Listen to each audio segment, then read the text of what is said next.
And this was a question that was brought to me about someone who finds it really difficult to actually get stuff done. So that she knows that she's got a lot of stuff to do. She's got a lot of projects on at the moment. And she finds that if she's in the middle of something, she'll find herself just like putting it off, not doing it, thinking about it, but then not actually reaching it, not actually getting to it, which I think all of us can relate to in one way or another. And what I wanted to talk to you about is because it links into a few other, like procrastination is so interesting because it's showing you that something needs to get done. Okay. So there's like this drive for something needs to get done. And then what is it that's stopping you? What is it that's pushing you back from that at that moment?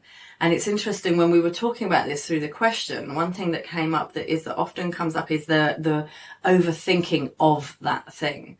So what happens is in that moment, you know, you've got to do something. You start to think about it and then you start to think like too much. And as you go into that overthinking, what happens is, your train of thought. So you start thinking about things. Maybe you'll push back for a moment. Maybe you'll just have a few moments. I'm just going to take a break for a minute before I carry on. And then in that moment, your brain starts to just move it on its own. And then what normally happens is in that moment, there'll be a trigger, something that will feel uncomfortable or will feel that, you're not good enough. You start to doubt yourself in that moment. And then you'll go into a negative thought spiral with that. So this is one form of procrastination. There's a few different ones I'm going to go through today. But that one is really when you just there and you start to think about what you've got to do. And then you start to doubt yourself in that moment. And then it leads you into a place of more and more self-doubt, which then stops you actually moving forward.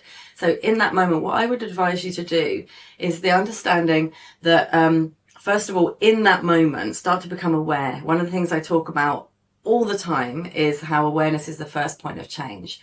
As soon as you become aware of any pattern that you've got, there's an availability for you. There's a doorway into you for being able to make a change, be able to do something else.